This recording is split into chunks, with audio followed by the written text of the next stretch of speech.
Une jeune fille s'évanouit soudain, à 10 000 mètres d'altitude. Alors que l'altitude chutait brutalement, la jeune fille reprit brusquement conscience. Elle tenta de saisir les cordes de la montgolfière, mais rata sa chance et tomba dans le vide. Lorsqu'elle rouvrit les yeux, elle se retrouva suspendue à 10 000 mètres d'altitude. La température avoisinait déjà les moins 40 degrés. Sans intervention immédiate, elle allait mourir de froid. La jeune fille appela désespérément son compagnon resté dans la nacelle. Seul le vent glacial lui répondit. De toute évidence, son compagnon avait lui aussi perdu connaissance. Tandis que la montgolfière continuait son ascension, la température chutait drastiquement. Elle savait qu'il lui fallait regagner la nacelle au plus vite pour actionner la valve de dégonflage. La jeune fille balança vigoureusement ses jambes, tentant d'utiliser l'élan pour se rapprocher. Après d'innombrables tentatives, elle parvint enfin à saisir le bord salvateur de la nacelle et se hissa à bord avec ses dernières forces. Sans perdre un instant, elle tendit la main vers la valve de dégonflage. Hélas, celle-ci était gelée et refusait de bouger. La seule solution consistait à grimper pour l'actionner manuellement. La jeune fille entreprit l'ascension périlleuse le long des cordes glacées. Après ce qui lui sembla une éternité, elle atteignit enfin le flanc du ballon. C'était là le passage le plus dangereux. La moindre erreur signifiait une mort certaine. Elle voulut utiliser une corde de sécurité à proximité, mais celle-ci restait hors de portée. Au moment où elle allait l'atteindre, un accident se produisit. Épuisée à l'extrême, sa conscience commençait à vaciller. Mais dans cette brume, la vision de son compagnon entre la vie et la mort raviva sa volonté de survivre. Rassemblant ses dernières forces, elle se jeta sur la corde. Après avoir solidement attaché la corde de sécurité autour de sa taille, elle parvint d'un seul élan au sommet du ballon. Elle tenta de toutes ses forces d'ouvrir la valve,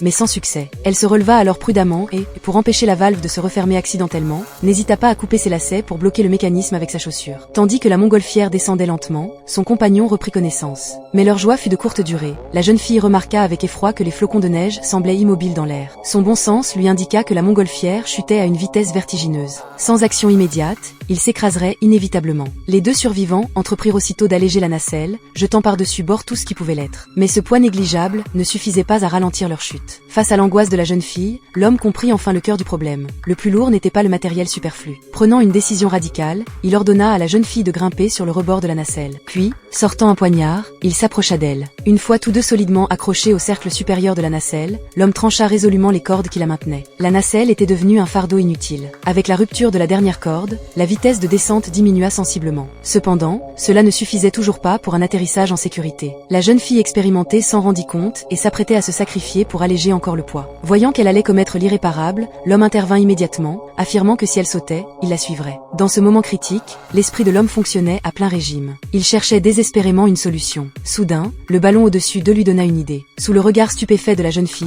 il trancha d'un coup les cordes qui maintenaient le ballon. La montgolfière se transforma instantanément en un gigantesque parachute. Avec la bénédiction du destin, ils réussirent ce défi apparemment impossible. Cette expérience démontra non seulement que l'être humain subit les effets du froid extrême et du manque d'oxygène en haute altitude, mais elle enrichit également le patrimoine des connaissances humaines d'une précieuse contribution.